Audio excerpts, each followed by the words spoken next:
किसान भाइयों नमस्कार।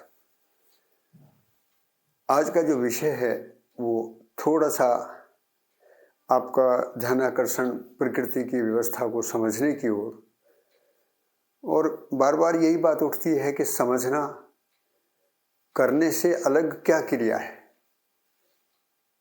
एक लंबा अभ्यास रहा है हम सभी का कि जब हमने करते करते समझने की कोशिश की, लेकिन करते करते हम केवल सीखने तक पहुंचते हैं, समझने तक नहीं पहुंचते।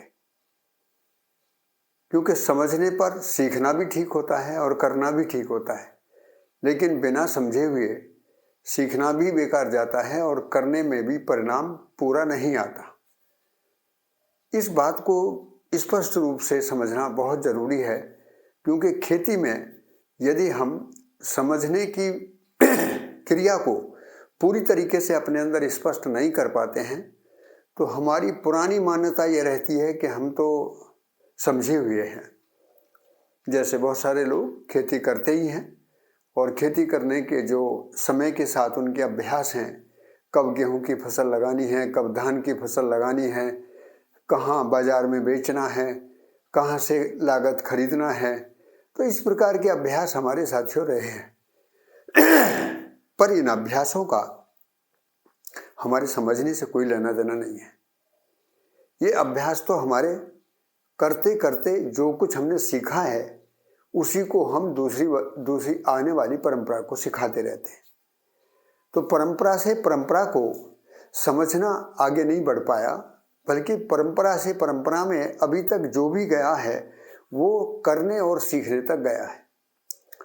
और करना और सीखना ये दोनों जो क्रियाएं हैं, ये साथियों ये शरीर आधारित क्रियाएं हैं।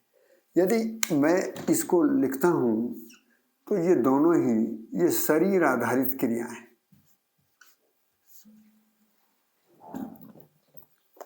लेकिन समझना जो है ये जीवन सहज क्रिया है। जीवन सहज क्रिया है। इसमें ये यहां पर मैं जीवन शब्द का इस्तेमाल इसलिए कर रहा हूं कि हम जीवन के बारे में अभी जो जितना बोलते हैं उसमें एक लंबा समय से जोड़कर बोलते हैं, कभी घटनाओं से जोड़कर बोलते हैं, कभी वस्तुओं के साथ भी जल ही जीवन है या धरती ही जीवन है। हम अभी दूसरी चीज़ों से जोड़कर जीवन को देख रहे हैं। लेकिन एक मनुष्य के रूप में मैं हूँ और मनुष्य के रूप में मेरा शरीर है, और शरीर से भिन्न क्या वस्तु हूँ जिसमें जीने की आशा भी है, जिसमें जीने के लिए विचार भी है, जिसमें जीने के लिए इच्छा भी है, और जिसमें जीने के लिए बोध भी है और अनुभव भी है। अर्थात मैं यह जो जीवन कह रहा हूँ साथियों, वो एक ऐसी इकाई है जो एक वास्तविकता है। उसको मानने की बिल्कुल जरूरत नहीं है। उसको आप जब अपने अंदर ध्यान देंगे तो आपको पता लगेगा कि मैं जीना चाहता ही हूँ। शरीर की कोई भी अवस्था हो तब भी जीना चाहता हूँ।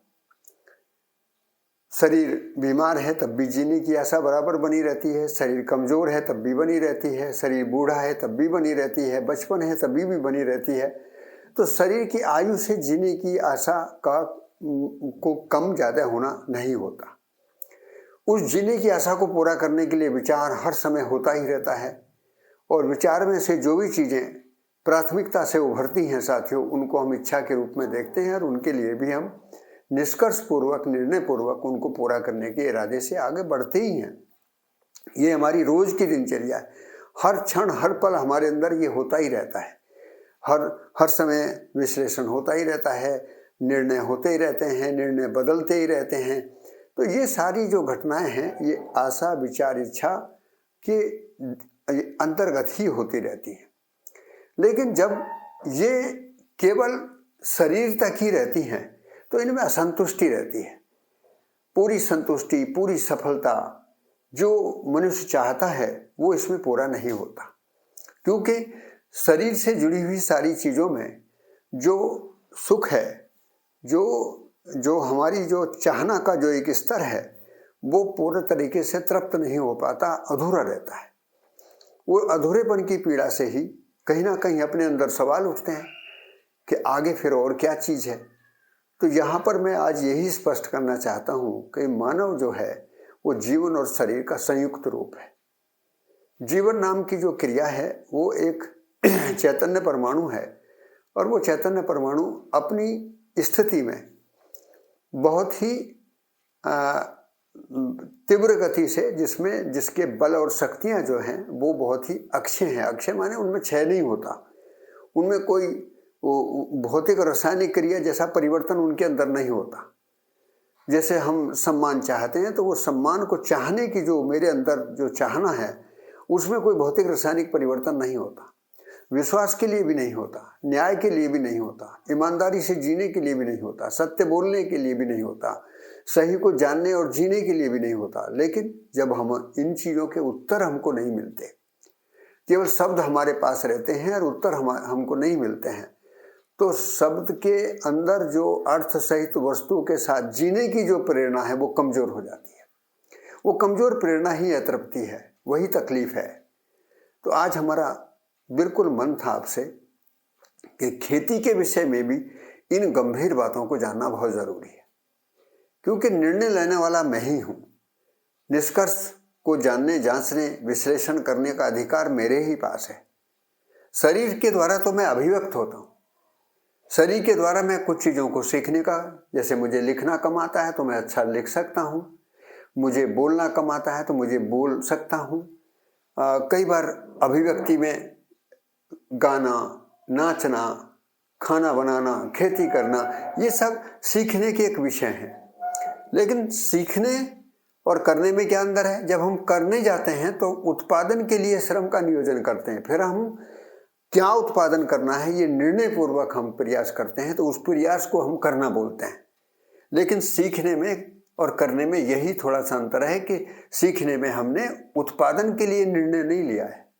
सीखने में हम उत्पादन कैसे पूरा होगा, उसका क्या तरीका होगा, उसका सरल तरीका क्या होगा, उसको मैं आसानी से कैसे पकड़ सकता हूँ, समझ सकता हूँ, जान सकता हूँ, यहाँ सारी जिज्ञासाएं बनी रहीं। लेकिन जिज्ञासाएं बनी रहने के कारण क्या था? क्योंकि समझना पूरा नहीं हुआ। तो क्रम क्या है? समझने से सीखना होता है, सीखने से करना होता है। तो समझने, सीखने और करने में एक क्रम है। अभी हम क्या कर रहे हैं? हम पहले करते हैं, करते हुए फिर कुछ सीखते हैं, और समझने की बात केवल हमारे अंदर रहती है, पर समझने की कोई वास्तविकता हमें स्पष्ट नहीं होती। तो ये जो चित्र बना हुआ है, इस चित्र में बार बार इस चित्र को हम आपके सामने रखते हैं कि यहाँ एक व्यवस्था का स्वरूप है जिसको हम आंखों से नहीं देख सकते, बल्कि समझ में आता है। गणित से नहीं नाप सकते, समझ में आता है। तो जो चीज़ें आंखों से भी अधिक हैं, गणित से भी अधिक हैं और हैं, उनको हम व्यवस्था के रूप में देखते हैं, नियम के रूप में देखते हैं, नियंत्रण के रूप में देखते हैं, संतुलन के रूप में देखते हैं, और उसी को सिद्धांत भी कहा गया है। अर्थात जो अंत तक सिद्ध है, जो सदा सदा के लिए सिद्ध है। सिद्ध का मतलब जो सभी के लिए शुभ है, सफल है, सभी के लिए एक समान है, जिसकी परंपरा बन सकती है, उन चीज़ों की तरफ आपका ध्यान दिलाने की बात है। और ये बड़ा महत्वपूर्ण विषय है कि इसके बारे में यदि हम ऐसा नहीं इन चीज़ों को देख पाएंगे तो हम कहीं ना कहीं खेती में बहुत सारे शब्दों को ले आते हैं जो किसी भी विचारधारा से, किसी भी धर्म से और किसी भी चीज़ों से प्रभावित होते हैं। और उसके प्रभाव में देखने को ये मिला कि किसी के ध्यान में धरती की व्यवस्था ज़्यादा रहेगी, कोई पेड़ पौधों के बारे में ज़्यादा बातचीत करेगा और कोई पशु पक्षियों के बारे में ज़्यादा बातचीत करेगा। अर्थात अब हम व्यवस्था को नहीं देख पा रहे हैं। हम क्या देख पा रहे हैं? ये व्यवस्था में जो घटनाक्रम है कि धरती में क्या हो रहा है, धरती और पेड़ पौधों के बीच में क्या हो रहा है, पेड़ पौधे और पशु पक्षियों के बीच में क्या हो रहा है, ऐसी क्रियाओं को अलग अलग देखते हैं। जब हम क्रियाओं को अलग अलग स्तर पर अलग अलग देखते हैं तो उनका जो आपस में जो जुड़ाव है कि धरती पेड़ पौधों के लिए, पेड़ पौधे पशु पक्षियों के लिए, पशु पक्षी धरती के लिए, और ये तीनों मिलकर मनुष्य के लिए, और मनुष्य के द्वारा इन तीनों के लिए जो प्रयास हुआ उसमें कहाँ अधूरापन है। तो ये वास्तविकता आपके सामने आती है कि मनुष्य यदि पूरी तरीके से अपने को समझ गया होता तो ये समझा हुआ मनुष्य धरती के साथ भी पूरा होता, पेड़ पौधों के साथ भी पूरा होता, पशु पक्षियों के साथ भी पूरा होता। ये पूरापन ही संतुष्टि है, यही सफलता है। इसी परिणाम के लिए मानव जाति का ये प्रयास है। धरती केवल हम भोजन लेकर और उसका व्यापार करेंगे, पैसा कमाएंगे, पैसा को संग्रह करते चले जाएंगे, इसके लिए धरती पर मनुष्य के जीने का कोई अधिकार नहीं है। ये मनमानी है। अधिकार है व्यवस्था को समझना, उसके साथ जीना। व्यवस्था को समझने जाते हैं तो मानव के सभी प्रयास धरती, पेड़ पौधे और पशु पक्षियों से चिरकाल से होते रहे हैं और चिरकाल से नाना प्रकार के अभ्यासों में नाना प्रकार की मान्यताएं बनती गई। वहीं से आदर्शवाद निकल कर आया। वही उसी आदर्शवाद में कोई धरती को उपमा देकर भी माता बोलते रहे और पेड़ पौधों की भी उपमा देकर माता और देवता बोलते रहे, पशु पक्षियों को भी उपमा देकर माता और देवता बोलते रहे। ये बहुत अच्छी बात है, लेकिन अच्छी बात कैसे सही होकर परंपरा में जाएगी, इसमें अभी अधूरापन है। हम उपदेश दे सकते हैं, शब्दों के द्वारा दूसरों का ध्यान दिला सकते हैं, लेकिन क्या ध्यान में वस्तु पूरा आया? क्या ध्यान में व्यवस्था पूरी आई?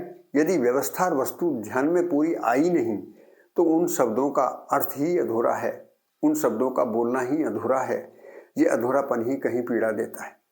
तो इसी प्रकार से मेरा आपसे अनुरोध है कि हमने जो उपमाएं दी हैं उनका सार्थक स्वरूप क्या होगा। यदि हम किसी चीज को उपमा दे रहे हैं तो उपमा देने से हम उस वास्तविकता के नजदीक हैं या वास्तविकता से भिन्न हैं। हमने धरती को माँ कहा है तो धरती में जो ममता है, धरती के साथ जो मूल्य है, उसको हम किस दृष्टि से देख रहे हैं। तो उसमें व्यवस्था सहज जीने के तरीके क्या होंगे? नहीं तो क्या होगा कि वहां पर शब्दों के भेद में कहीं दूसरा भी कोई शब्द आ जाएगा। तो मानकर जीना और समझकर जीना, ये दोनों चीजें अलग अलग हैं। मेरा आपसे अनुरोध है कि आप इस बात पर पूरी तरीके से ध्यान दें। मानकर जीने का रास्ता, हम कुछ भी अच्छे से अच्छा बोलते रहें, वो अंत तक कहीं भ्रम और समस्या की ओर ही जाता है। और ऐसा ही हुआ है। हर विचारधारा को मानने वाला मानव है, हर धर्म को मानने वाला मानव है, लेकिन मानव के द्वारा जो भी मनमानी की गई वो व्यवस्था के विरोध में हुई। अर्थात व्यवस्था मानव के द्वारा बनाई हुई नहीं है, व्यवस्था तो बनी हुई है। उस बनी हुई व्यवस्था को भी हम शब्दों के जाल में ना फंसाएं। वर्तमान में जैसी व्यवस्था है उसको वैसा ही देखेंगे, वैसा ही जानेंगे, वैसा ही स्वीकार करेंगे तो उसमें से अर्थ निकलता है। वो अर्थ मानव जाति के हर एक व्यक्ति को स्वीकार होता है। वस्तु वास्तविकता के रूप में सबको स्वीकार होती है, तो कहाँ भ्रम है? इसका मतलब हम अपनी कल्पनाशीलता में किसी अधूरी बात को लेकर आगे ना बढ़े। तो आज इस वीडियो में मैंने आपके सामने ये रखा है कि साथियों, समझना जीवन की क्रिया है और जीवन उत्पादन व्यवस्था का स्वरूप क्या है, उसमें वास्तविकताएं क्या हैं, उन वास्तविकताओं को हम क्रिया रूप में कैसे देख रहे हैं और क्रिया रूप में वो सभी एक दूसरे से कैसे जुड़ी हुई हैं, उनमें जो पूरकता है, उपयोगिता है, समृद्धि है, क्या है या नहीं है। आवर्तनशीलता हम किसको कह रहे हैं, ये बात स्पष्ट हो जाए। हम विविधता में खेत एक फसल अनेक कह रहे हैं तो क्यों कह रहे हैं? हम उत्पादन घनत्व को लंबाई, चौड़ाई, गहराई व ऊंचाई में आपको दिखाने के लिए क्यों ये बात को रख रहे हैं? नैसर्गिक संतुलन में हम वर्षामान, तापमान और ऋतुमान को क्यों आपके सामने रख रहे हैं? क्यों? क्योंकि ये धरती की बनी हुई व्यवस्था है और ये अनुक्रम से साथ साथ जुड़ी हुई है। तो जैसा है वैसा ही जानना और स्वीकारना, ये समझना है साथियों। हम अपनी मनमानी से कुछ भी बोलते रहेंगे, कुछ भी करते रहेंगे तो हमारा जो दायरा है वो समाधान की ओर नहीं जाएगा बल्कि आदर्शवाद की ओर जाएगा। हम अच्छा बोलेंगे, अच्छे बोलने में काफ़ी एक दूसरे के साथ प्रतिक्रियाएं भी रहेंगी, संघर्ष भी रहेगा। मैं श्रेष्ठ हूँ कि आप श्रेष्ठ हैं, तो यहाँ श्रेष्ठता का कोई विषय नहीं है। श्रेष्ठता वास्तविकता को स्वीकारने का ही नाम है। यदि वास्तविकता जैसी है उसको वैसा हमने स्वीकारा है, यही श्रेष्ठता है। तो मनुष्य अपनी श्रेष्ठता से भरपूर होकर वो धरती की व्यवस्था के साथ जी सके, यही खेती का स्वरूप है। और आज की इस वीडियो में मैंने आपका इसीलिए ध्यान दिलाया कि हम बार बार जो समझना कहते हैं, कई बार हम उसको सीखने और करने से जोड़कर ही रह जाते हैं। तो ऐसा नहीं है, समझना अलग क्रिया है और सीखना और करना अलग क्रिया है। आज इस बात पर आप पुनः विचार करेंगे, इस पर मंथन करेंगे, इस पर आप बार बार सोचेंगे और कोई सवाल मन में आएगा तो बात करेंगे। मेरा सभी को बहुत बहुत शुभकामना है। हृदय से प्रणाम।